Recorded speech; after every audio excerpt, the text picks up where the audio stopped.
नमस्कार टी9 मराठीमध्ये आपल्या सगळ्यांचे स्वागत। मी निखिला आणि महत्त्वाची बातमी पुण्यामधून। पुण्यात उपमुख्यमंत्री शिंदेंकडून जय गुजरातची घोषणा देण्यात आली आहे। केंद्रीय गृहमंत्री अमित शहा यांच्या उपस्थितीमध्ये आयोजित कार्यक्रमात शिंदेंकडून जय गुजरातचा नारा देण्यात आला।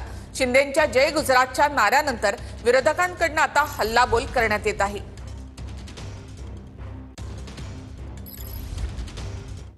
जय हिंद, जय महाराष्ट्र, जय गुजरात। मुख्यमंत्री एकनाथ शिंदेंनी जय हिंद, जय महाराष्ट्र आणि जय गुजरातचा नारा दिला।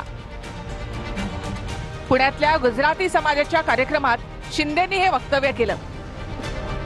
गुजराती समाजाकडून पुण्यामध्ये जयराज स्पोर्ट्स आणि कन्व्हेन्शन सेंटर याच्या उद्घाटनाला केंद्रीय गृहमंत्री अमित शहा आले होते। यावेळी शिंदेंनी अमित शहा यांचं तोंड भरून कौतुक केलं। अमित शहा यांच्यावर त्यांनी शेरो शायरी सुद्धा केली। अमित शहांच्या बुलंद इराद्यामुळे पर्वतही डगमगतात, वादळही आपली दिशा बदलतं, असं शिंदे म्हणाले। आपके बुलंद इरादों से तो चट्टानें भी डगमगाती है, आपके बुलंद इरादों से तो चट्टानें भी डगमगाती है। दुश्मन क्या चीज है, तूफान भी अपना रुख बदल देता है।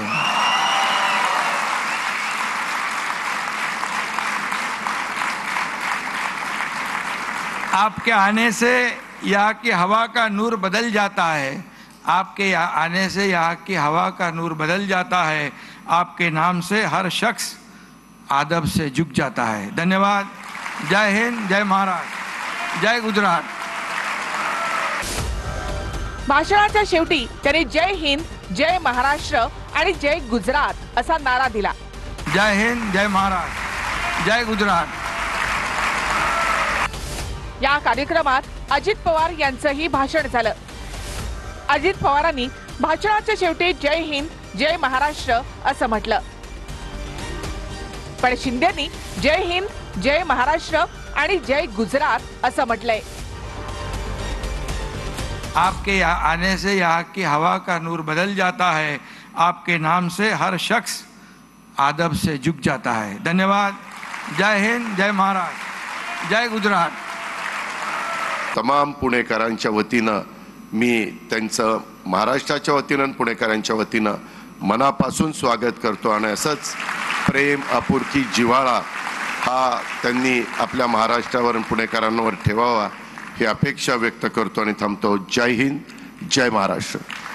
आपल्याला मी आठवण करून देतो, यापूर्वी एकदा चिकोडीला छत्रपती शिवरायांच्या पुतळ्याचं उद्घाटन करताना माननीय शरद पवार साहेब हे जय महाराष्ट्र आणि जय कर्नाटक म्हणाले होते। याचा अर्थ काय, त्यांचं कर्नाटकावर जास्त प्रेम आहे आणि महाराष्ट्रावर प्रेम नाही असं ठरवायचं का?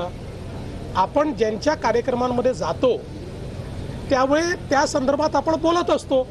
आता गुजराती समाजाच्या कार्यक्रमात गेल्यानंतर जय गुजरात म्हटलं म्हणजे आता एकनाथ शिंदेंचं गुजरातवर प्रेम ठरलं आणि मराठीचं प्रेम कमी झालं आणि महाराष्ट्रावरचं प्रेम कमी झालं। इतका संकुचित विचार मराठी माणसाला शोभत नाही। तर मुख्यमंत्री देवेंद्र फडणवीस यांचं नक्की त्या भूमिकेवर काय मत आहे बघा। गुजरात हा देशाचा एक महत्त्वाचा भाग आहे आणि बाळासाहेब ठाकरेंनी नेहमी सांगितलं, महाराष्ट्रात आम्ही जय महाराष्ट्र म्हणू, पण पंजाबला गेलो तर मी जय पंजाब म्हणेन त्या राज्यात। गुजरातला गेलो मी तर जय गुजरात म्हणेन। पण हे महाराष्ट्राचे पहिले मंत्री, उपमुख्यमंत्री आणि माजी मुख्यमंत्री आहेत की ज्यांनी या महाराष्ट्राच्या पुण्यनगरीमध्ये जय गुजरातचा नारा दिला। असं आहे की पुण्यात जाऊन जय गुजरातची घोषणा का दिली मला समजत नाही। विनाशकाले विपरीत बुद्धी। आता काय एकनाथ शिंदे भेटल्यानंतर असं विचारायचं का, काय कसे आहात शिंदे साहेब, केम छो असं विचारायचं? स्वतःच्या पायावर धोंडा टाकून दुसऱ्याला खुश करणार असाल तर मुबारक हो। हेच केम छो वरळी हे जेव्हा आदित्य ठाकरे यांनी होर्डिंग्स लावली होती तेव्हा काय डोळ्यावर झापड लावली होती का जितेंद्र आव्हाडांनी? म्हणजे आपला तो बाब्या आणि दुसऱ्याचं कार्ट। तर खऱ्या अर्थानं या सरकारचं वास्तविकपणा महाराष्ट्राच्या मायभूमीबद्दल आणि मातृभाषेबद्दल या सरकारचं मत काय हे आता स्पष्ट झालेलं आहे. एकनाथ शिंदे साहेबांच्या बाबतीमध्ये शंका व्यक्त करणं म्हणजे आकाशाकडे बघून थुंकण्यासारखं आहे. महाराष्ट्राची अस्मिता पुन्हा त्यांनी टिकवली, वाढवली, अशा व्यक्तीच्या बाबतीमध्ये शंका व्यक्त करणं देखील अतिशय चुकीचं ठरेल आणि ते राजकारण केल्यासारखं होईल. सगळ्या मराठी माणसांशी प्रतारणा करत आज एकनाथ शिंदे जय गुजरात म्हणतात, ते उगाच म्हणत नाही. खरं तर एकनाथ शिंदेंच्या ठाई एकनिष्ठता किंवा प्रामाणिकपणा हा जरी गुण नसला तरी एकनाथ शिंदेंच्या ठाई धूर्तपणा आणि चतुरपणा ठासून भरलेला आहे. मुळात जय हिंद म्हणणं हे आपल्या देशावरचं प्रेम, जय महाराष्ट्र म्हणणं हे आपल्या महाराष्ट्रावरचं प्रेम, पण जय गुजरात म्हणजे हिंदी बरोबर आता गुजराती शिकणं पण बंधनकारक होईल याची सुरुवात करून देता येत का?